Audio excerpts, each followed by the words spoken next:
Certainly this is a special time for our graduates, but this is also a very exciting and special time for the family of the graduates, which is evidenced by the hundreds of people who have packed the auditorium this evening to celebrate with you, the graduates.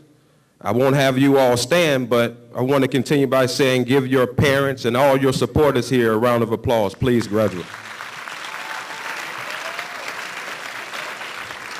Okay, everybody's still awake, so I'm happy about that. We recognize that without the love and support of those around us, our lives would be more challenging, the road would be rougher, the mistakes more frequent, the disappointments would be less manageable. So we should thank God for our loved ones and for all those that offer us positive support. As you sit here this evening, graduates, I would like for you to reflect on the circumstances that brought you here today. Reflect on the past and the road you traveled to get here. From your toddler years through kindergarten and finally to this day, think about those people who've been present on this journey. Your teachers who've helped you master the skills that have allowed you to receive your diploma this evening. Your guardians who've pushed you to complete your homework in addition to providing you shelter and nourishment for your body. It's a time to reflect on the sacrifices that they have made. For many of you, the desire to make your guardians proud brought you to this point, not wanting to let them down. Conversely, as teenagers, you are all able to understand that many of your classmates may not share the same story as you. They may not have had the support of traditional parents. They may have had foster parents and grandmothers and uncles, sisters, brothers, godparents that may have helped them to this point. They may have been raised in single-parent households. Many students here this evening may have used the lack of the presence of a person as a motivator. They may have said that since I've been let down, I'm going to show them. They may have stated to themselves that even though you're not here, I can do this. And graduates, that's the topic of my message really today, and life in general. You must find someone or something that motivates you to excel in a positive way. You must cling on to it or them and allow it to propel you to greatness. See, every one of you has a gift. It's not a cliche. Every single one of you graduates, you have a purpose. You must prepare yourself to embrace your gift and to discover your purpose. But you can't ask somebody else to do that. You have to do that. That comes from you. It comes from personal choices. It comes from your actions. It comes from responsibly using what we call free will. Discovering who you are and your potential starts with you, with appreciating the things that you have, the tangible things. The more you look around yourself and see how bad so many other people have it compared to you, the more you can focus in and begin to see the gift that God has placed within you. The fact of the matter is we spend too much time worrying about what we don't have instead of appreciating the blessings that we do have. The simple things that we take for granted, such as our ability to see, to hear, to speak, to walk, to run, our ability to learn and to rationalize, our ability to think. While some of us do experience challenges in some of those areas, the majority of this class is exempt from those ailments. So I say to you, let's focus on the things that are right with us and not the things that we don't have or that we consider our shortcomings. And we also spend too much time focusing on material things. Our shoes, our clothing, our sunglasses, our jewelry. Another fact is that the majority of us in this room, we were not born with silver spoons in our mouths. That means many of us in this room didn't come from money. Our parents, our guardians were working people and still are working people that provided us with the necessities and some of our wants during birthdays or holidays or other special occasions. Surely as a teenager, everybody wants to have swag, right?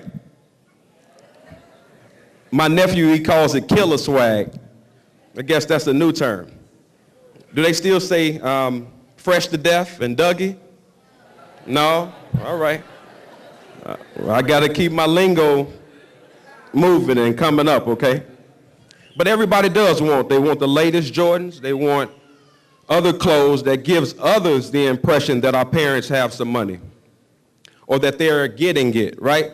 Or getting it. Getting it? See, I'm getting it up. Pardon me, English teachers. I mean, that's not proper English, but getting it is one of their other terms. I saw the guys dancing coming in. I'm getting it. I saw a little boy, he's pretty excited coming up. Can't dance, but this is your day. You can do those things. This is your day. Grandma gonna open the wallet tonight and the weekend, so you get them open, spend all their money. The reality of it is this, though. A lot of us, we don't have much more than our classmates or our counterparts. We're all just a few checks away from no Jordans, no designer brands, and quite honestly, no roof over our head. The sooner that we can learn the skills that are necessary to avoid the distractions that the desire for material things creates for us. The music, we get caught in the music and the videos and the movies. Those items foster that materialism. And when we can learn to detract from that, we'll be better students and children and citizens. You have to know that material items do not define you. Okay? I got a few more, and I want you to be patient. This is a very important time, and I want someone to take something from me today that you can carry on with you for life. And let me be blatantly honest with you, graduates. The teasing and the ridicule that you may have dealt with, any peer pressure that you felt in elementary or high school, you can only expect it to be worse when you get to high school. Instead of dealing with people who are in your peer group as freshmen, your peers in the 9th grade will be 10th, 11th, and 12th graders. You're going to go from being the oldest students in the school to the youngest. You're going to go from being looked up to and idolized by the 5th, 6th, and 7th graders to being the underclassmen. You'll be called names like freshies and fresh meat. They call you squares and lames. They may even try to sell you an elevator pass. Right, Dr. Evans? My first piece of advice, do not buy an elevator pass, okay? You don't need it. You don't need it in this building. They'll try to say things to make you feel small, to manipulate you, to act in a certain manner. They'll try to get you to do things that you know aren't right. They'll try hoping that you'll do it just to fit in. They'll have you cutting class and smoking weed and getting involved with the wrong people. This is the conversation that God has placed on me for you. Okay, this is the truth. They'll have you being someone you're not, okay? 21 years ago, I graduated from 8th grade. And before the summer ended, my graduating class of 91 8th graders turned to 90 shortly after we left the auditorium. One of my classmates was killed days after I graduated from the 8th grade. He was gunned down, DOA, right in the street, middle of the street. Everyone ran. His so-called friends left him.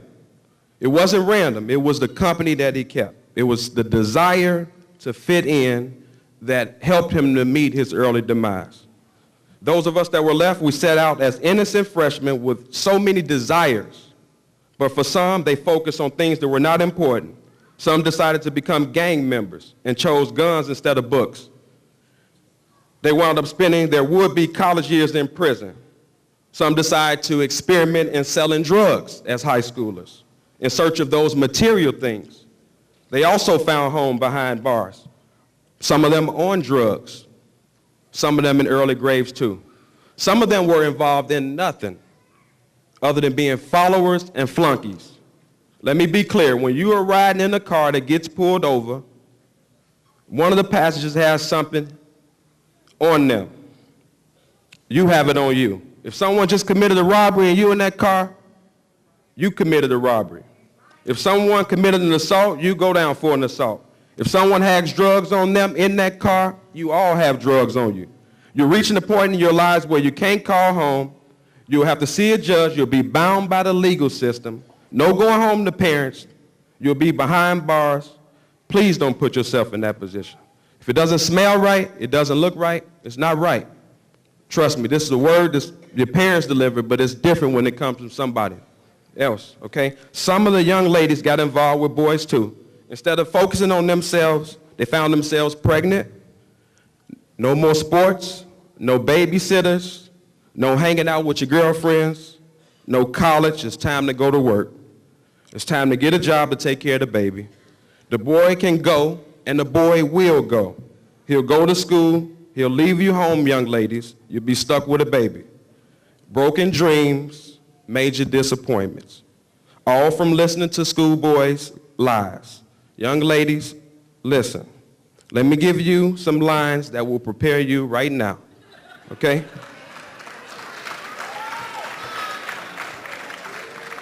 Pardon me again, English teachers, okay? You know you my girl, right? We gonna be together forever. You're my only one. I took you to Red Lobster and spent all that money. You know I love you. You trust me, right? If you don't do it, then I don't love you, you don't love me, and I'm not gonna be with you. I'm gonna find somebody else to be with. You know what's a name like me? Here's your most important response to that foolishness when you enter high school in August. If you really love me, you won't try to force me to do something that I don't want to do. And you leave it at that.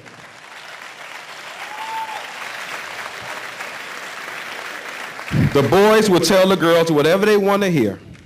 Listen, young ladies, you are all beautiful. You are all worth so much more than a meal. I don't care if you go to a restaurant where they place napkins in your lap and you have to have a blazer just to be seated. I don't care if they give you any of that. You're worth so much more. You're more than a necklace. You're more than a promise ring. You're more than a pair of shoes.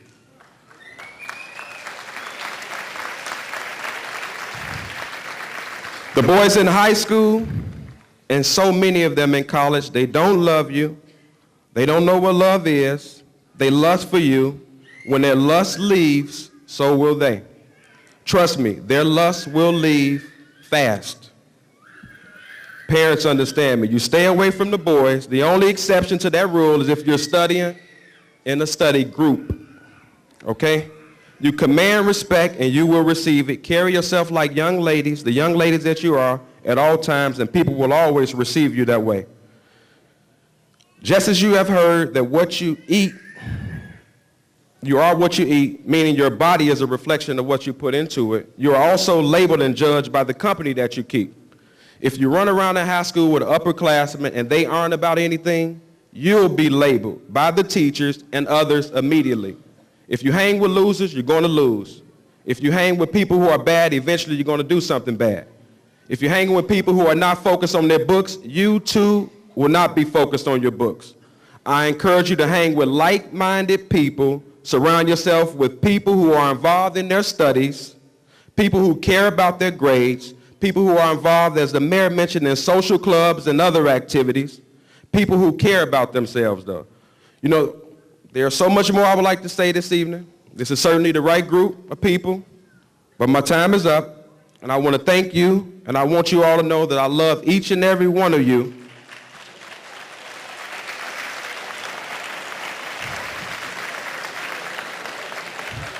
I love each and every one of you with the love of God. I'm genuinely concerned about you. I want you to remember a few things. In high school, you start out fresh. Any negative stigmas that were associated with you in elementary are all gone. Junior high, they're all gone. You start anew. You go to high school with a fresh name, fresh face, a 4.0 GPA. You go to new administrators, new teachers, new classmates, and you establish a new work ethic if you need a new one. You develop your own swag. I assure you that if you set a tone of leadership and success, others will follow you. They may not want to emulate you in the school building, but they'll go home, they'll run home to study fast to keep up with you. Set the bar high, create the new norm, find your motivation that will propel you to greatness, embrace your gifts, discover your purpose. Congratulations again, graduates. May God bless and keep you all.